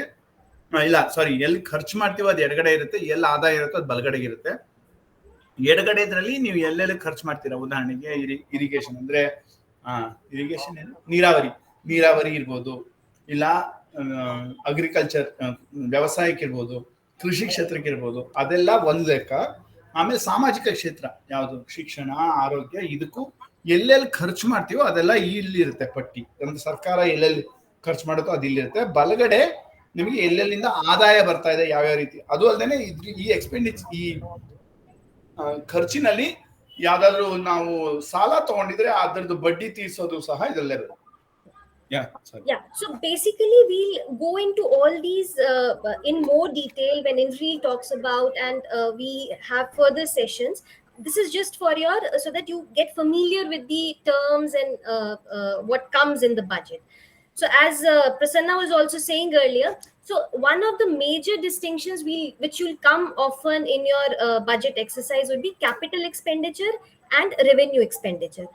So it's very easy to differentiate between the two. So when you purchase an asset or when you buy an asset, so for instance here there's gold, that is a capital expenditure, the expenditure on procuring that thing. So be it a building or be it livestock or something, your expenditure on it is capital expenditure, which is a one time expenditure. But when, say for instance, you feed the goat, or you spend on annual maintenance of a building, that comes into a revenue expenditure because you have to incur that again and again every year. Do you want to say that, or you've already said that, Prasanna? No. I'll explain. Okay, ಅವ್ರು ಏನ್ ಹೇಳ್ತಾ ಇದ್ದಾರೆ simple ಆಗಿಂದ್ರೆ, capital ಖರ್ಚು ಅಂದ್ರೆ ಸ್ಥಿರಾಸ್ತಿ ಮೇಲೆ ಖರ್ಚು ಏನು ಅಂದ್ರೆ, ಇವಾಗ ಉದಾಹರಣೆಗೆ ಒಂದು ಮೇಕೆ ಕೊಂಡ್ಕೊಂಡ ಹಾಗೆ, ಅಂದ್ರೆ ಅದು ಒಂದು ಸಲ ಕೊಂಡ್ಕೊಂಡ್ರೆ ಅದಾಯ್ತು, ಅದಕ್ಕೆ ನಾವು ಸ್ಥಿರಾಸ್ತಿಯ ವೆಚ್ಚ ಅಂತ ಹೇಳ್ತೀವಿ. ಆದ್ರೆ ರೆವೆನ್ಯೂ ಎಕ್ಸ್ಪೆಂಡಿಚರ್ ಅಂದ್ರೆ ಪ್ರತಿ ಸಲ ಅದಕ್ಕೆ ಆಹಾರ ಹಾಕ್ಬೇಕಲ್ಲ, ಅದಕ್ಕೆ ಹುಲ್ ತರಬೇಕು, ಅದಕ್ಕೆ ಎಲೆಗಳು ಕೊಡ್ಬೇಕು, ಅದು ನಮ್ಮ ರೆವೆನ್ಯೂ ಎಕ್ಸ್ಪೆಂಡಿಚರ್. ಅಂದ್ರೆ ಅದಕ್ಕೆ ಮೇಂಟೈನ್ ಮಾಡಬೇಕು, ಅದಕ್ಕೆ ಜ್ವರ ಬಂದ್ರೆ ಅದಕ್ಕೆ ಅದನ್ನ ಆಸ್ಪತ್ರೆಗೆ ಕರ್ಕೊಂಡು ಹೋಗ್ಬೇಕು. ಸೊ ಇದೆಲ್ಲ ನಮ್ಮ ರೆವೆನ್ಯೂ ಎಕ್ಸ್ಪೆಂಡಿಚರ್ ಬರುತ್ತೆ ಅಂತ ಹೇಳ್ತಾರೆ. ಅರ್ಥ ಆಯ್ತಲ್ವಾ ಇದು?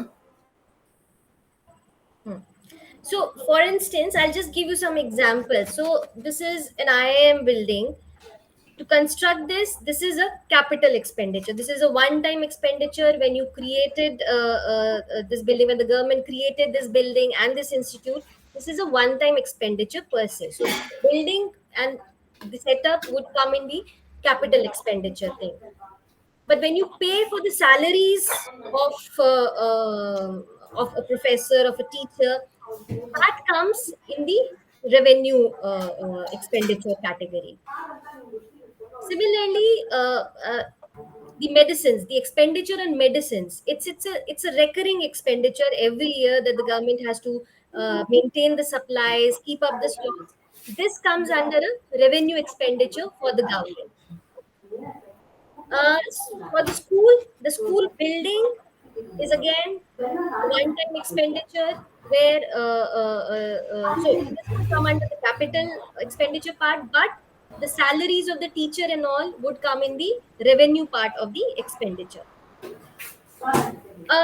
So now our budget document, it contains of, so I am presenting Richa, Ji. shall we discuss this revenue and capital with, like, if everyone has some sense of it, and Sure, maybe, sure. and then we move forward. Sure, sure, sure. Prasanna, is that okay? Yeah, yeah yeah. Fine fine. ಯಾರಿಗಾದ್ರೂ ಏನಾದ್ರು ಸವಾಲ್ ಇದೆಯಾ? Capital revenue ಅರ್ಥ ಆಯ್ತಾ? ಏನಾದ್ರು ಸವಾಲ್ ಇದ್ರೆ ಕೇಳ್ಬೋದು. ಅಂದ್ರೆ ಕ್ಯಾಪಿಟಲ್ ಅಂದ್ರೆ ಬಿಲ್ಡಿಂಗ್ ಮೇಲೆ ಹಾಕೋದು, ಅಂದ್ರೆ ಒಂದು ಸಲಿ ನಾವು ಸ್ಥಿರಾಸ್ತಿ ಮೇಲೆ ಮಾಡುವಂತ ವೆಚ್ಚ. ರೆವೆನ್ಯೂ ಅಂದ್ರೆ ಬಾರಿ ಬಾರಿ ಪದೇ ಪದೇ ನಮಗೆ ಖರ್ಚಾಗುವಂತ. ಉದಾಹರಣೆಗೆ ಸ್ಯಾಲ್ರಿ ಇರ್ಬೋದು, ಇದು ಬಿಲ್ಡಿಂಗ್ ತೋರಿಸ್ತಾ ಇದ್ದಾರೆ ರೀಚಾ.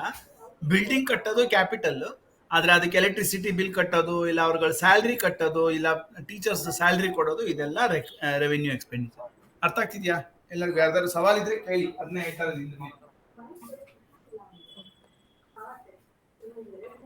ಯಾರಿಗೂ ಸವಾಲ್ ಇಲ್ವಾ?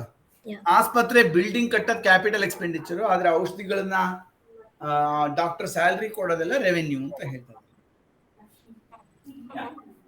So can we think of some examples and then see whether these are revenue and capital? Okay, ಯಾವ್ದಾದ್ರು For ಉದಾಹರಣೆಗಳು instance, ಹೇಳ್ತೀರಾ? ಯಾರಾದ್ರೂ ಅದನ್ನ ಕೇಳ್ತಾ ಇದಾರೆ ಇಂದ್ರನೀಲ್. for instance, if there is, say, a machine is bought, say a new X-ray machine is set up in, say, primary health center, will it be a revenue or a capital expenditure? ಇಂದ್ರನೀಲ್ ಕೇಳ್ತಾ ಇದಾರೆ, x ray machine ತಗೊಂಡ್ರೆ ಒಂದು ಪ್ರಾಥಮಿಕ ಆರೋಗ್ಯ ಕೇಂದ್ರದಲ್ಲಿ, ಅದು ರೆವಿನ್ಯೂನ capital ಅಂತ ಕೇಳ್ತಾ ಇದ್ದಾರೆ. ಉತ್ತರ ಕೊಡ್ಬೋದು, ಅವ್ರು ಇದರ ಕೇಳ್ತಾ ಇರ್ತಾರೆ ಸವಾಲು. ಸರ್ ಅದು ಕ್ಯಾಪಿಟಲ್ ಅಂತ ಅನ್ಸುತ್ತೆ, ಯಾಕಂದ್ರೆ ಒಂದ್ಸಲ ಅಲ್ವಾ ಸೆಟ್ ಮಾಡೋದು. ಹೌದು, okay. So Karibasappa is telling it is capital because it is one time investment. Can anyone think of an example of revenue expenditure that we have not discussed so far in health system? Go ahead. Akshay. I don't know what it is. So if the government decides to say build 1,000 PHCs over the next 5 years or 10 years in a staggered manner, would you call it capital, or would you call it, or is such a decision not at all possible? So if say 1,000 PHCs, and every year, say for they build say 200 PHCs, and they build it over 5 years, will you call it capital or revenue? And anyone else? Anyone? Akshay's question is whether to call it capital or revenue. Karibasappa ಅರ್ಥ ಆಯ್ತಾ Akshay question? Akshay ಕೇಳಿದ್ರು, ಉದಾಹರಣೆಗೆ ಸರ್ಕಾರ ನಿರ್ಧಾರ ತಗೊಂಡ್ರೆ 1000 ನಾನು ಪ್ರಾಥಮಿಕ ಆರೋಗ್ಯ ಕೇಂದ್ರಗಳನ್ನ ಕಟ್ತೀನಿ ಅಂತ ನಿರ್ಧಾರ ತಗೊಂಡ್ರೆ 5 ವರ್ಷದಲ್ಲಿ, ಅಂದ್ರೆ ಪ್ರತಿ ವರ್ಷ 200 ಕಟ್ಟಿದ್ರೆ ಅದು ಕ್ಯಾಪಿಟಲ್ ರೆವಿನ್ಯೂನಾ ಅಂತ ಕೇಳ್ತಾರೆ. ಸರ್ ಬಿಲ್ಡಿಂಗ್ ಅಂದ್ರೂ ಕ್ಯಾಪಿಟಲ್ ಆಗುತ್ತಲ್ವಾ? ಅಸೆಟ್ ಅಲ್ವಾ, ಅದು ಆಸ್ತಿ ಇರ್ತಕ್ಕಂಥದ್ದಲ್ಲ. So what Karibasappa is telling is, if it is building and an asset and also one time, it should be capital, is what he is telling. But ರಿಪೇರಿಗಳು ಆ ತರದ್ದು ಏನಾರ ಇದ್ರೆ ಅದು ರೆವೆನ್ಯೂ ಅಡಿಯಲ್ಲಿ ಬರ್ಬೋದು. ರಿಪೇರಿ, ಎಲೆಕ್ಟ್ರಿಸಿಟಿ ಅದೆಲ್ಲ revenue. Wonderful. Yeah. So the basic point, like Richa is saying, the capital expenditure is one which can be used for many, or say for some period of time. If you buy an extra machine, you can use the same machine for, say, 5 years. Or if you are building a hospital, you create an asset, and that hospital PHC would be there for 20-30 years. So it's an asset for you. So that's a capital expenditure. But then if you have to maintain that asset, you have to say color it, then it's a revenue expenditure. Even if that color stays for 4-5 years, or say 2 years or 3 years, it's not a capital expenditure, because it's you are maintaining your PHC building, and to maintain it, you are coloring it. Right? ಅರ್ಥ ಆಯ್ತಾ ಹೇಳಿದವರು? ಅಂದ್ರೆ ಇವಾಗ ಉದಾಹರಣೆಗೆ 3 ವರ್ಷ ಸ್ಥಿರವಾಗಿರ್ಬೋದು paint ಮಾಡಿಸಿದ್ರೆ, ಆದ್ರೂ ಸಹ ಅದನ್ನ ನಾವು ರೆವೆನ್ಯೂ ಎಕ್ಸ್ಪೆಂಡಿಚರ್ ಅಂತೀವಿ. ಅಂದ್ರೆ ಒಂದು PHC ನ ಪೇಂಟ್ ಮಾಡಿದ್ರೆ ಇವತ್ತು, ಅದನ್ನ ಮತ್ತೆ ನಾವು 3 ವರ್ಷ ಆದ್ಮೇಲೆ ಮಾಡಿದ್ರು ಸಹ ಅದು ಕ್ಯಾಪಿಟಲ್ ಆಗೋದಿಲ್ಲ, ಅದು ರೆವೆನ್ಯೂ ಆಗುತ್ತೆ. ಯಾಕಂದ್ರೆ ಪದೇ ಪದೇ ನಾವು ಪೇಂಟ್ ಮಾಡಿಸ್ತಾ ಇರ್ಬೇಕಾಗತ್ತೆ ಅಂತ ಇಂದ್ರನೀಲ್ ಹೇಳ್ತಾರೆ. Okay. I think let's go ahead now. Yeah. Sorry. Yeah, so I think this is a very basic distinction, because in when we look at the budgets, we have separate revenue expenditure and capital expenditure heads, and we'll have to add them up to arrive at the total expenditure. So we'll see. I think Indranil today will take us through some of the budget documents here. But what I'll do is just show you some of the documents which are there. Hang on, I've lost it.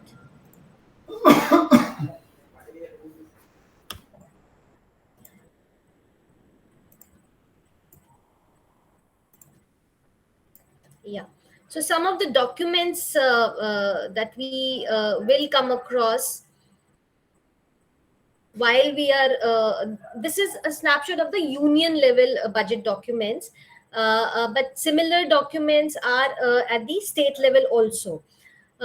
So when you look at the union budget documents, there is the annual financial statement, which is the budget and gives you an account of all the expenditures and the receipt of the government in a year and over a couple of years. Then there are demand for grants. Now, demand for grants are estimates of expenditure which are from the consolidated fund.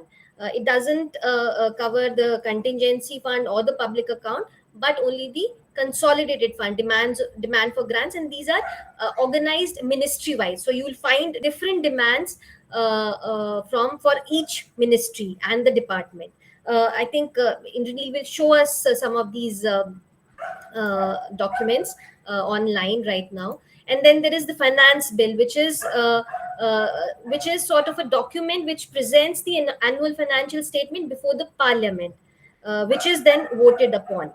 It's a constitutional requirement, and finance bill is a constitutional document which is presented in the parliament and the assembly at the center and the state level.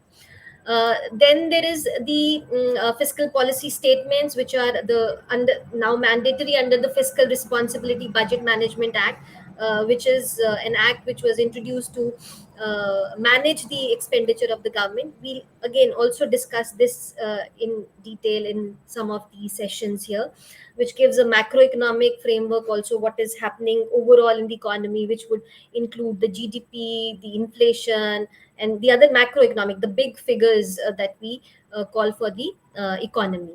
And then there is the, of course, the expenditure budget, which is divided into volumes, two different volumes. Volume one is only the revenue and capital disbursement to the ministries or departments, and then in the volume two you'll find various allocations that have been made under the various heads to the government, to the various departments and ministries, and so on. So this is it goes on, and then the budget at a glance gives you a snapshot in a very the entire nutshell of the budget. So these are the few documents, and I think so this is just a very basic snapshot, and maybe I think it will be little help if we can look at some of these documents, maybe at the Karnataka level and the union level. So maybe I can stop here, and then if friends have questions, then we can take those up, and maybe go into some of the documents if we can show. Richa, I might want the slide back. Oops, sorry, my mistake, my mistake. That's okay.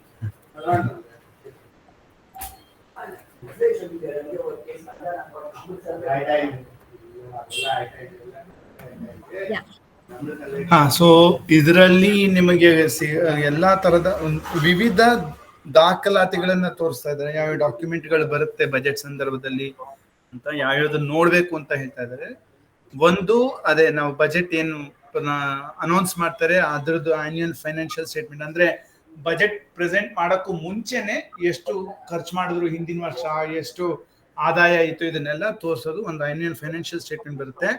ಆಮೇಲೆ demands for grants, this is one thing I didn't understand fully though. What is this demand for grants? So basically demands for grants give the estimate of the expenditure which is from the consolidated fund of India, and so these are presented in the Lok Sabha, and these are to be voted upon by the parliament. So these are Oh, so this is the budget statement then in a way. uh, these are in greater detail demand for grants or for various ministries and departments. Huh. This is what So is voted upon. Yeah. Okay okay ಅಲ್ಲ ಬೇರೆ ಬೇರೆ ಆ, ವಿಭಾಗಗಳಿಗೆ ಎಷ್ಟೆಷ್ಟು ಹಣ ಕೊಡ್ತಾ ಇದ್ದಾರೆ ಅಂತ ಇದು ಡೀಟೇಲ್ ಆಗಿರುತ್ತೆ. ಇದು ಡಿಮ್ಯಾಂಡ್ ಫಾರ್ ಗ್ರಾಂಟ್ ಇರುತ್ತೆ. ಇದ್ರ ಮೇಲೆ ವೋಟು ಮಾಡಬೇಕು ಪಾರ್ಲಿಮೆಂಟ್. ಸೊ ಪಾರ್ಲಿಮೆಂಟ್ ಇದ್ರ ಬಗ್ಗೆ ವೋಟ್ ಮಾಡುತ್ತೆ. ಇದನ್ನ ಪ್ರಸ್ತುತಿ ಮಾಡ್ತಾರೆ ಫೈನಾನ್ಸ್ ಮಿನಿಸ್ಟರ್. ಫೈನಾನ್ಸ್ ಬಿಲ್ಲು ಅದೇ ಇದನ್ನ ಪ್ರಸ್ತುತಿ ಮಾಡಿದಾಗ ಅದನ್ನ ಅನುಮೋದನೆ ಮಾಡೋದ ಇಲ್ಲ ಅದ್ರ ಬಗ್ಗೆ ಚರ್ಚೆ ಮಾಡೋದ, ಅದ್ರ ವಾದ ವಿವಾದ ನಡೆಯುತ್ತೆ. ಅದು ಫೈನಾನ್ಸ್ ಬಿಲ್ಲು. ಇದು ನಾಲ್ಕನೇದು ಬಹಳ ಮುಖ್ಯವಾದ್ದು. ಇತ್ತೀಚೆಗೆ ಸರ್ಕಾರದ ಏನು ಧೋರಣೆ ಇದೆ, ಒಂದು ಮಸೂದೆ ಇದೆ. ಮಸೂದೆಯಲ್ಲಿ ಏನ್ ಹೇಳುತ್ತೆ ಅಂದ್ರೆ ನಿಮ್ಮ ವ್ಯಯ ಅಂದ್ರೆ ನಿಮ್ಮ ವೆಚ್ಚ ಆದಾಯಕ್ಕಿಂತ ಇಷ್ಟು ಪರ್ಸೆಂಟ್ ಕಮ್ಮಿ, ಐ ಮೀನ್ ಜಾಸ್ತಿ ಹೋಗ್ಬಾರ್ದು. ಅಂದ್ರೆ ನಿಮ್ಮದು ಘಾಟೆ ಹಿಂದಿ ಬರ್ತಾ ಇದೆ. What is deficit in Kannada? ಹಾ, ಸೊ ಅಂದ್ರೆ ನಿಮ್ಮ ವೆಚ್ಚ ಆದಾಯಕ್ಕಿಂತ ಜಾಸ್ತಿ ಇದ್ರೆ ಅದು ಸರಿ ಹೋಗೋದಿಲ್ಲ. ಹಾಗಾಗಿ ಅದನ್ನು ಇಷ್ಟೇ ಪರ್ಸೆಂಟೇಜ್ ಅಲ್ಲಿ ನಿಮ್ಮ ವೆಚ್ಚನ ಕಡಿತಗೊಳಿಸ್ಬೇಕು ಅಂತ ಒಂದು ಮಸೂದೆ ಮಾಡಿದ್ದಾರೆ. ಅದರದ್ದು ಇದು ಒಂದು ಸ್ಟೇಟ್ಮೆಂಟ್ ಬರುತ್ತೆ. ಆಮೇಲೆ ಎಕ್ಸ್ಪೆಂಡಿಚರ್ ಇದಕ್ಕೆ ಮುಂಚೆ ಹೇಳಿದ್ವಿ, ಖರ್ಚು ಎಷ್ಟು ಮಾಡಿದ್ದಾರೆ ಅದ್ರ ಬಗ್ಗೆ ಬರುತ್ತೆ, ಏನೇನು ಹಣ ಬಂತು ಅದ್ರ ಬಗ್ಗೆ ಬರುತ್ತೆ.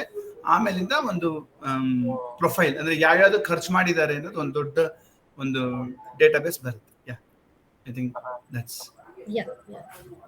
Tough to translate this. ಇದು ನೀವು ಹೇಳಿದ್ದು ಈಗ ಮಾತಾಡ್ಬೋದಾ? ಹಾ, ಹೇಳಿ. ಈ ಆಕ್ಟ್ ಹೇಳಿದ್ರಲ್ಲ, ಇದು ಸಿದ್ದರಾಮಯ್ಯ ಗ್ಯಾರಂಟಿ ವಿಚಾರದಾಗ ಹೇಳಿದ್ರು, ಆ ಆಕ್ಟ್ ಅಂಡರ್ ಅಲ್ಲೇ ಇದನ್ನ ನಾವು ಮಾಡಿದ್ದೇವೆ ಅಂತ ಹೇಳಿ. ಹಾ, ಅಂದ್ರೆ ನಿಮ್ಮ ವೆಚ್ಚ ನಿಮ್ಮ ಆದಾಯಕ್ಕಿಂತ ಜಾಸ್ತಿ ಆಗ್ಬಾರ್ದು, ಅಷ್ಟೊಂದು ಪರ್ಸೆಂಟೇಜ್ ಒಳಗೆ ಇರ್ಬೇಕು. ಅಂದ್ರೆ ಅಷ್ಟು ಶೇಕಡದ ಒಳಗೇನೆ ಇರ್ಬೇಕು ನಿಮ್ಮ ವೆಚ್ಚ. ಅದನ್ನ ಹೇಳ್ತೀನಿ. What is deficit in Kannada? Anyway, ಹಾ, Indranil, you can. So, Prasanna, how much time do we have? We have already. We can bring it. Yeah, we can bring it to a certain stage and then stop. I think we are already 1 hour into it. So what I'll do is very briefly take you through some of the Karnataka documents and give you an idea about how to find out total expenditure, and then also this detailed demand for grant, what it is, and what does it contain. And then I will also throw some questions for all of you to think through and go through these documents and try to find answers. And if that is fine, then probably we can meet after a month, take those questions and go further. Is that fine? Yeah. Go ahead. Okay. Let me then share. Hi, can I ask a quick question? Please go ahead. Yeah. Hi. So, thanks. I joined late. This is Asha, Richa, Indranil. Hi. So, when you go through the Karnataka documents, one question I've been wanting to find out about is which of the documents to look at to know when allocated budgeted amounts for, let's say, particular programs or schemes have, or even, for entire, maybe even departments, I don't know, but a breakup would be good, when they're unspent and sometimes have to be returned. Right. I think some of the answers of unspent amount we can find here. Let's see. So, this is the. Can you see my screen? Yeah. Go ahead. Yes. Okay. So basically, this is the website of Finance Department. Finance Department places the budget, right?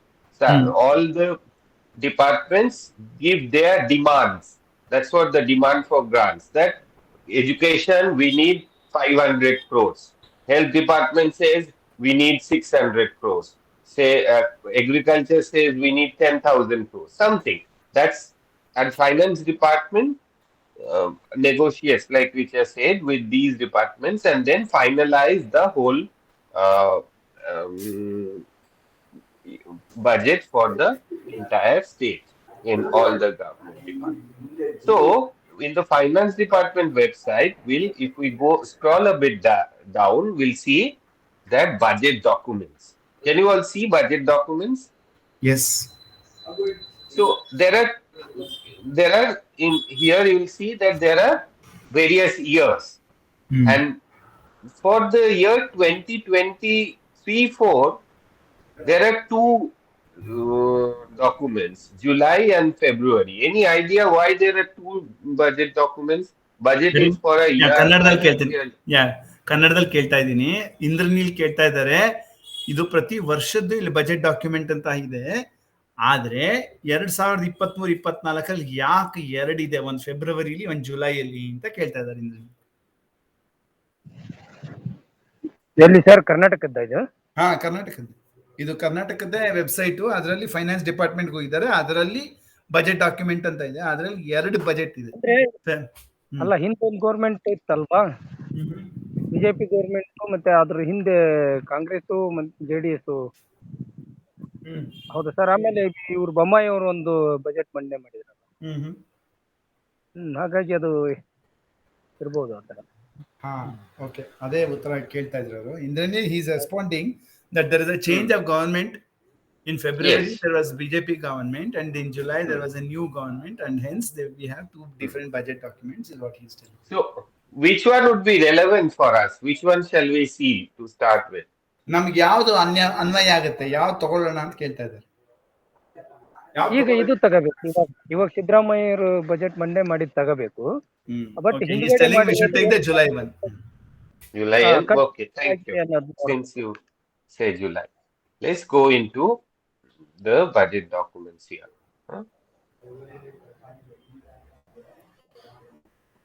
I just clicked here, and these are some of the documents. Richa already mentioned about some of this. So there is highlights of the budget. There is also budget speech, budget presented by Honorable Chief Minister on July 7th. So that speech, if you want to see, and most of the people access this speech. I'm not opening the speech, but many of you might have seen this, right? And then we have a document. So then there is financial statement. I'll just give you a glimpse of the financial statement, and then we'll go into the health budget. Let's go here. Okay, ಅವರು financial ಒಂದು ಎಲ್ಲಾ document ಇದರಲ್ಲಿ ಇದೆ. ಅದ್ರಲ್ಲಿ ಒಂದು ಭಾಷಣನೂ ಇದೆ, budget ಭಾಷಣನೂ ಇದೆ ಸಿದ್ದರಾಮಯ್ಯ ಅವ್ರದ್ದು. ನಿಮ್ಗೆ ಅದರಲ್ಲಿ ನಿಮ್ಗೆ ಭಾಷಣದ್ದೆಲ್ಲ ಸಿಗುತ್ತೆ. ಆದ್ರೆ ನಾವು ಇವಾಗ ಫೈನಾನ್ಷಿಯಲ್ ಸ್ಟೇಟ್ಮೆಂಟ್ ಅಂದ್ರೆ ಅದು ಕನ್ನಡದಲ್ಲಿ ಬರ್ತಾ ಇದೆ ನೋಡಿ. ಸೊ ವಾರ್ಷಿಕ ವಿತ್ತ ನಿರೂಪಣೆ, ಅದಕ್ಕೆ ಕನ್ನಡದಲ್ಲಿ ಇದು ಇಂಗ್ಲಿಷ್ ಈಸಿ ಇದಕ್ಕಿನ್ನ. ವಾರ್ಷಿಕ ವಿತ್ತ ನಿರೂಪಣೆ ಅಂತ ಇರುತ್ತೆ, ಅದನ್ನ ನಾವು ನೋಡ್ತೀವಿ ಈಗ ಅಂತ ಹೇಳ್ತಾ ಇದ್ದೀವಿ. And it's visible, Prasanna. It's showing on the screen. Yeah. It's also showing the Kannada, so it is easy for. I clicked there, it got downloaded, and I'm now opening this. Right. So let's see what all is there. So Richa said that the budget is mainly about the consolidated fund of India. Contingency is a separate thing, and public accounts is our money. So, whatever the legislative assembly does is to have their proposals. The government proposes, and the assembly has to pass. It's on consolidated fund. So you see that there is a statement 1, and it has receipts of revenue accounts, disbursements, revenue accounts. So if we want to find out how much money government is spending in total, which one shall we look at? Revenue account receipts or revenue account disbursements or something more? ಹಾ, ಇಂದ್ರನೀಲ್ ಕೇಳ್ತಾ ಇದಾರೆ, ನಾವ್ ಇವಾಗ ಸರ್ಕಾರ ಖರ್ಚು ಮಾಡ್ತಿರೋದನ್ನ ನೋಡ್ಬೇಕು ಅಂದ್ರೆ ವೆಚ್ಚ ಮಾಡ್ತಿರೋದನ್ನ ಯಾವ್ದನ್ನ ನೋಡ್ಬೇಕು? ರಸೀಟ್ ಅಂತ ಇದೆಯಲ್ಲ, ಜಮೆಗಳು ನೋಡ್ಬೇಕಾ, ಬಟವಾಡೆಗಳು ನೋಡ್ಬೇಕಾ, ಅಥವಾ ಯಾವ್ದು ನೋಡ್ಬೇಕು? There are three documents here. Statement 1, revenue account receipts, revenue account disbursements, and capital accounts receipts and disbursements. So which one shall we look at to find out how much money government is spending in total? Where shall we look at? ಹಾ, ಯಾವ್ಯಾವ್ದನ್ನ ನೋಡ್ಬೇಕು ಅಂತ ಕೇಳ್ತಾ ಇದ್ದಾರೆ. I would say look at disbursements and capital account receipts and disbursements. ಅಂದ್ರೆ ಎರಡು Why ಬಂಡವಾಳ. not receipts? Receipts has less relevance because we are looking at expenditure for now. And receipts is where the money is coming Money from. is coming from.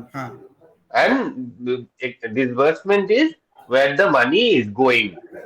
Right. ಇಲ್ಲಿ ಹಣ ಹೋಗ್ತಾ ಇದೆ, ಅದು ಬಟವಾಡೆ.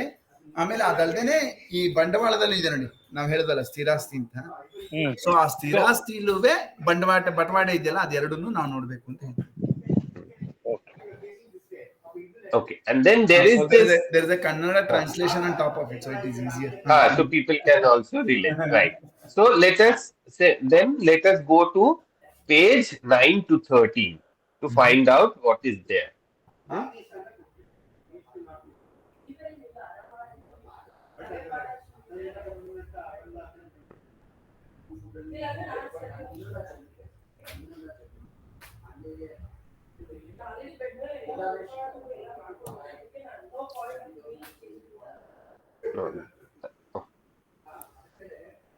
I think their page numbers are page numbers are according to the bottom one, so you'll have to go further down. You'll have to go up to 9. Yes. So here we see that this is our revenue expenditure, revenue accounts disbursement expenditure. On the top right, it's written. On the top right, you also see the unit, rupees in lakhs. Right? And you see that on the left hand, you will see the head of accounts, the descriptions, and then various years. Why are these 4 years written here? 2021, 2, then 22-23 coming twice, and then 23-24. Any idea why are these years given here?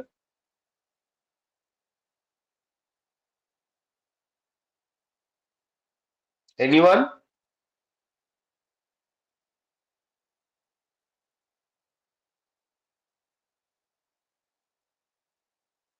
Prasanna? Sorry, repeat the question again. So my question was, am I audible? Yeah, very much.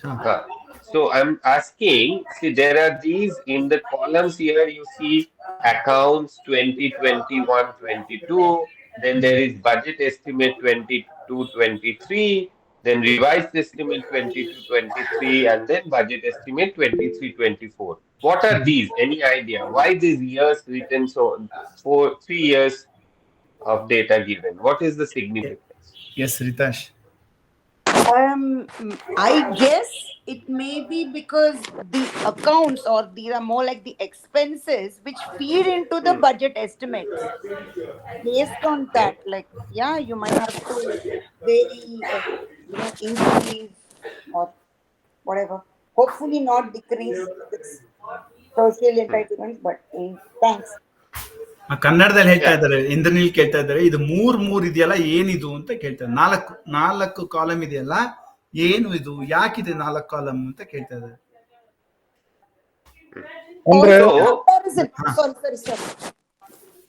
ಒಂದು ಲೆಕ್ಕ ಅಯವಯ್ಯ ಅಂದಾಜು ಅಂದ್ರೆ ಅಂದಾಜು ಬರೋದು ಅಲ್ವಾ sir? ಅಂದ್ರೆ 22-23 ವರ್ಷ ನೋಡಿ. 22-23 ಅದು. ಹೌದು, ಅಂದಾಜು ಅಲ್ವಾ ಅದು? ಅಂದಾಜು ಬಜೆಟ್ ಎಸ್ಟಿಮೇಟ್ ಮಾಡ್ತಾರಲ್ಲ, ಹೋದ ವರ್ಷ ಮಾಡಿದ್ದು. ಅಂದ್ರೆ ಹೋದ ಫೆಬ್ರವರಿಲಿ ಬಿಜೆಪಿ ಸರ್ಕಾರ ಮಾಡಿದ್ದು ಯಾವುದು ಅಂತ ಬಜೆಟ್, ಅದು ಒಂದು ಅಂದಾಜು ಹಾಕಿದ್ರು. ಅದಕ್ಕೆ ಪರಿಷ್ಕೃತ ಅಂದ್ರೆ ಏನ್ ನಿಜವಾಗಿ ಎಷ್ಟು ಖರ್ಚಾಗಿದೆ, ಏನ್ ಖರ್ಚಾಗಿದೆ ಅನ್ನೋದು ಪರಿಷ್ಕೃತ ಅದೇ ವರ್ಷಕ್ಕೆ. ಇವಾಗ ಜುಲೈಯಲ್ಲಿ ಪ್ರಸ್ತುತಿ ಮಾಡಿರೋದು 23-24 ಬಜೆಟ್. ಇದಕ್ಕೆ ಪರಿಷ್ಕೃತ ಮುಂದಿನ ವರ್ಷ ಬರುತ್ತೆ.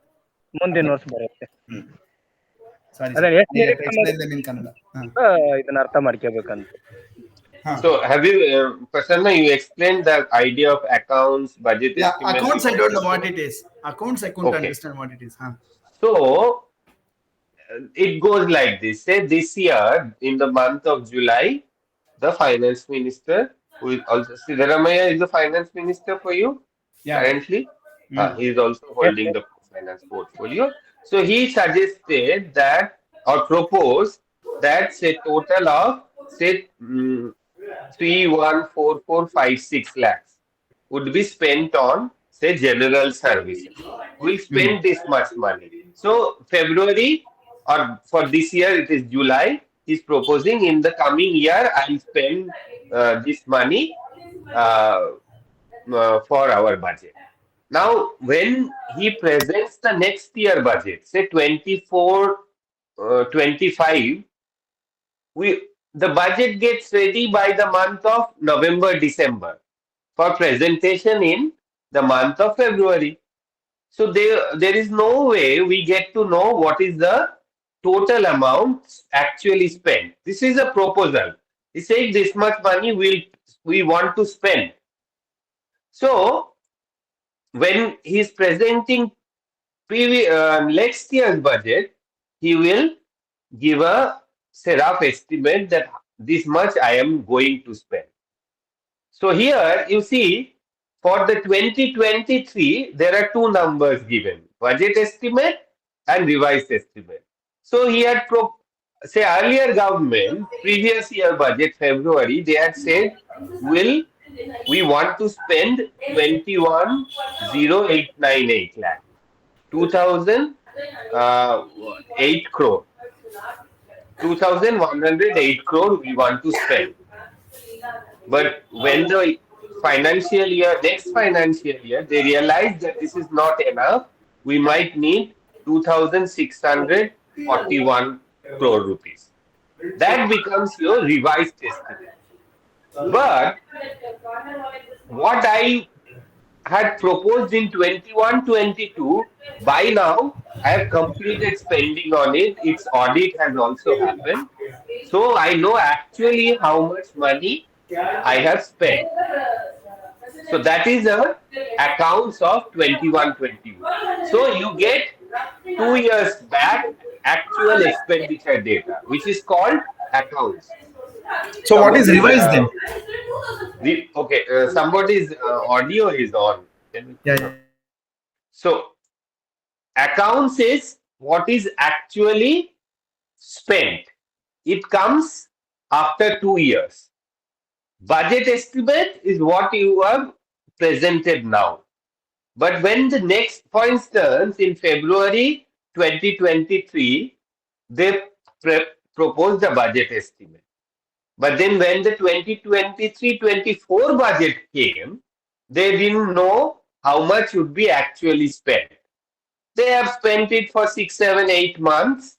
Based on that, say in the 22-23, they had said that we'll spend 500 crores. By the time November came, they realized that they have only spent 200 crores, and in the remaining 3-4 months, they can spend another 200 crores. So revised estimate becomes 400 crores. This is an estimate of what we could actually spend, but this is not actual. This is an interim estimate. And then you give, this year I am going to spend this much money. Is it making sense, Prasanna? Would you like to explain it? You are on mute. Yeah, I was muted. Okay, ಈಗ ಅರ್ಥ ಆಯ್ತಾ ಹೇಳಿದರು? ಒಂದೇನು ಅಂದ್ರೆ, ಒಂದು ಅಂದಾಜು ಅಂದ್ರೆ ಈ ವರ್ಷ ನಾನು ಎಷ್ಟು ಹಣ ವೆಚ್ಚ ಮಾಡ್ತೀನಿ ಅಥವಾ ಎಷ್ಟು ಆದಾಯ ಇದೆ ಅಂತ ಒಂದು ಅಂದಾಜು ಹಾಕ್ಬಿಟ್ಟು ಅದನ್ನ 23-24ಕ್ಕೆ ಪ್ರಸ್ತುತಿ ಮಾಡ್ತಾರೆ. ಯಾರು ಜುಲೈಯಲ್ಲಿ ಸಿದ್ದರಾಮಯ್ಯ ಮಾಡಿದ್ದು. ಆದ್ರೆ ಡಿಸೆಂಬರ್ ವರೆಗೂ ಏನ್ ಖರ್ಚಾಗುತ್ತೋ ಉದಾಹರಣೆಗೆ ಈ ವರ್ಷದ್ದು, ಅದು ನಾವು ಮುಂದಿನ ವರ್ಷದ ಬಜೆಟ್ ಪ್ರೆಸೆಂಟ್ ಮಾಡ್ಬೇಕಾದ್ರೆ ಅದನ್ನ ಪರಿಷ್ಕೃತ ಅಂತ ಮಾಡ್ತೀವಿ. ಆದ್ರೆ ಜನವರಿಯಿಂದ ಮಾರ್ಚ್ ವರೆಗೂ ಬಂದಿರೋದು ಅದ್ರಲ್ಲಿ ಇರೋದಿಲ್ಲ. ಅರ್ಥ ಆಗ್ತಿದ್ಯಾ ಕರಿಬಸಪ್ಪ? ಮಿಕ್ಕಿದವರೆಲ್ಲರೂ ಅಂದ್ರೆ ಪರಿಷ್ಕೃತ ಅಂತ ಏನಿದೆ ಅದು ಬರೀ ಡಿಸೆಂಬರ್ ವರೆಗೂ ಮಾತ್ರ ಇರುತ್ತೆ. ಜನವರಿಯಿಂದ ಮಾರ್ಚ್ ವರೆಗೂ ಏನು ಖರ್ಚಾಗಿದೆ ಅದು ಬರೋಲ್ಲ. ಅದನ್ನ ನಾವು 2 ವರ್ಷದ ನಂತರ ಹೇಳ್ತೀವಿ. ಇಲ್ಲಿ 21, 22 ಹಾಕಿದಾರೆ ನೋಡಿ. 21, 22 ಏನು ಅಂದ್ರೆ ಅದು ಆಕ್ಚುಯಲ್ ಅಂದ್ರೆ ನಿಜವಾಗ್ಲೂ ಖರ್ಚಾಗಿರುವಂತ ಹಣ ಅದು. ಹಾಗಾಗಿ ಅದಕ್ಕೆ 2 ವರ್ಷ ಬೇಕಾಗತ್ತೆ. So Indranil, the Yes. estimate is always in February? Yes. And the revised estimate, is there a timeline on that, when that has to come out? So revised estimate, sorry, I think somehow it's stopping my sharing. I'll share it again. Revised estimate is presented with the current budget for the previous year. So it comes at the same time. So 2023-24 revised estimate will come with 24-25 budget. Okay. But this takes into account expenditure incurred up to December maybe. December, and then some projection of coming few months. 3 months, yeah. And actual expenditure is 1 year before that. Okay. That is about 2 years it will take. So that means so the next February we'll get the budget for 24-25 estimate, budget estimate 24-25, and we'll get the revised estimate for 23-24, is it? Yes, and the actual one for 22-23. And so in effect 3 years are kind of given. Yeah, you're breaking, Asha. Anyway. Is this making sense? Thank you. This is a very appropriate. Is it making sense to everyone? Prasanna, am I audible? Yes, you're audible. Akshay has a question. He has raised his hand. Yes. Go ahead. Yeah, I was going to ask, in the revised estimate, they can't change allocation, as in only the budget estimate for the next year is the actual budget, right? The revised estimate is just going to be a projection. It cannot be manipulated. Am I right? No, it is a projection, but it's nothing to do with it's a estimate. It's not actual expenditure.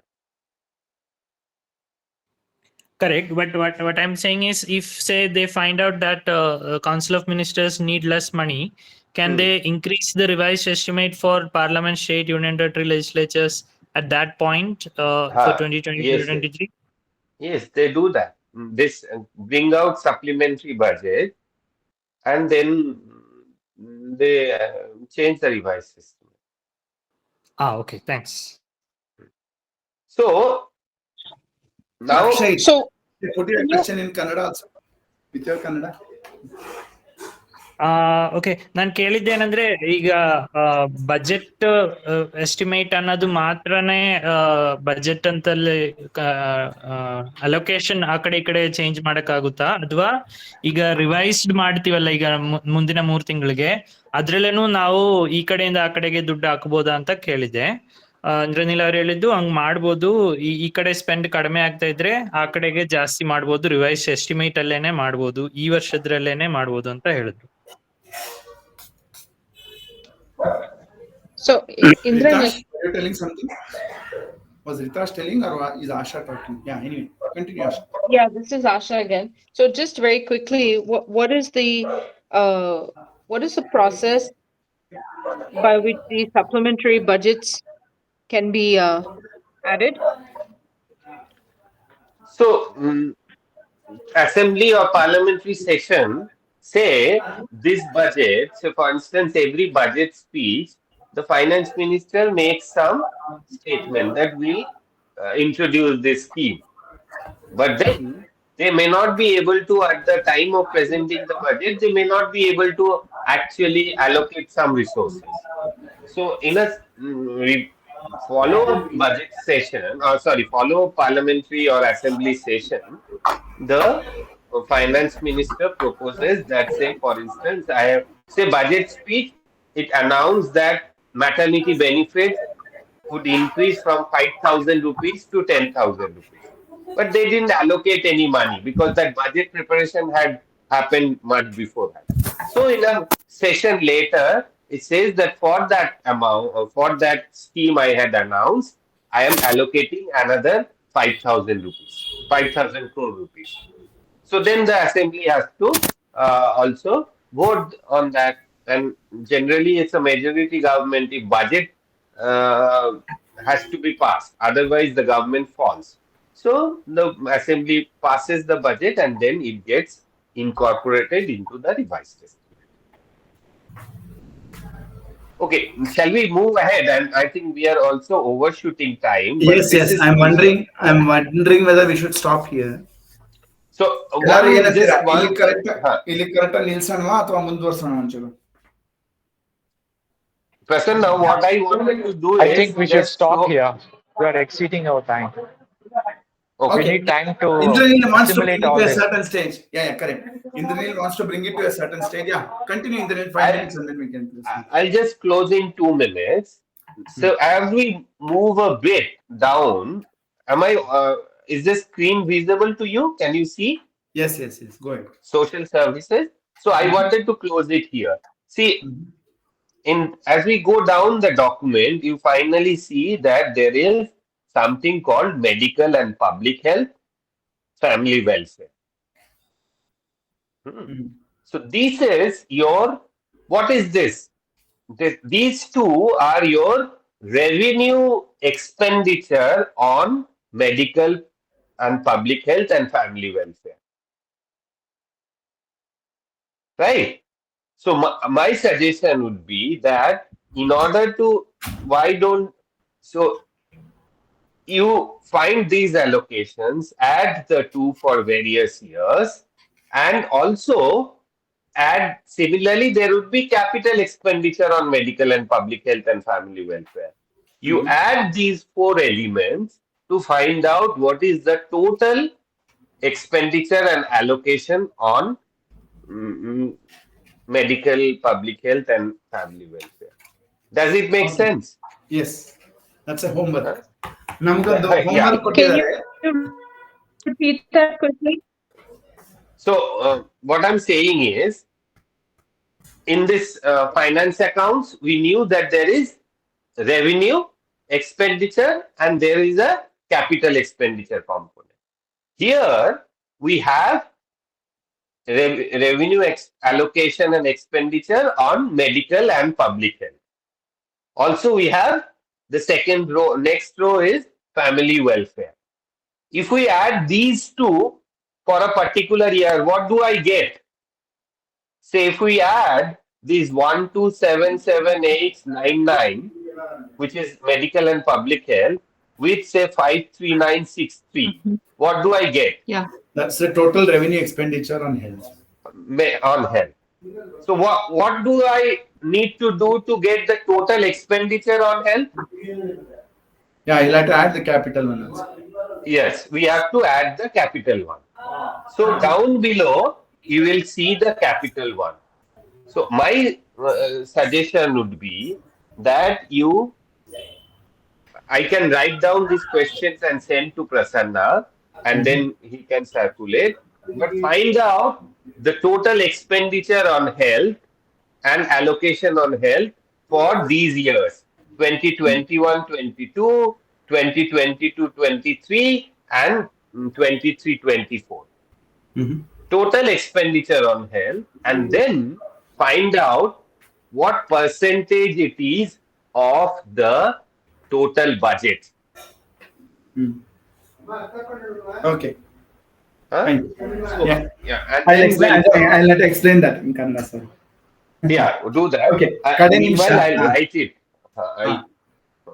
Okay, Indraneel ಏನ್ ಹೇಳ್ತಾ ಇದಾರೆ ಅಂದ್ರೆ, ಈ 3 ವರ್ಷದ ಇದೆಯಲ್ಲ, you remove it. Okay, ಈ 3 ವರ್ಷದ ಇದೆಯಲ್ಲ, ಅದರಲ್ಲಿ ಅವ್ರು ತೋರಿಸಿದ್ರು ಎಲ್ಲಿ ಆರೋಗ್ಯ ಮತ್ತು ಕುಟುಂಬ ಕಲ್ಯಾಣದ ಎಲ್ಲಿದೆ ವೆಚ್ಚದ್ದು ಅಂಕಿ ಸಂಖ್ಯೆಗಳು ಅಂತ ತೋರಿಸಿದ್ದಾರೆ. ಅದನ್ನ ನಾವು ಇದು ರೆವಿನ್ಯೂದು, ಆಮೇಲೆ ಬಂಡವಾಳದ್ದು ಇದೆ, ಕ್ಯಾಪಿಟಲ್ದು ಇದೆ, ಅದನ್ನು ನೋಡ್ಬೇಕು. ಅದೆರಡನ್ನೂ ನೋಡಿ 2-3 ವರ್ಷಕ್ಕೆ ಎಷ್ಟಿದೆ ಎಷ್ಟಾಗಿದೆ ಅದು, ಆಮೇಲೆ ಎಷ್ಟು ಶೇಕಡ ಅದು ಯಾವುದಕ್ಕೆ ನಮ್ಮ ಒಟ್ಟು ಬಜೆಟಿನ ಎಷ್ಟು ಶೇಕಡ ಅದು ಬರುತ್ತೆ ಅಂತ ನಾವು ಲೆಕ್ಕ ಹಾಕ್ಬಿಟ್ಟು ಬರಬೇಕು ಅಂತ ಹೇಳ್ತಾರೆ.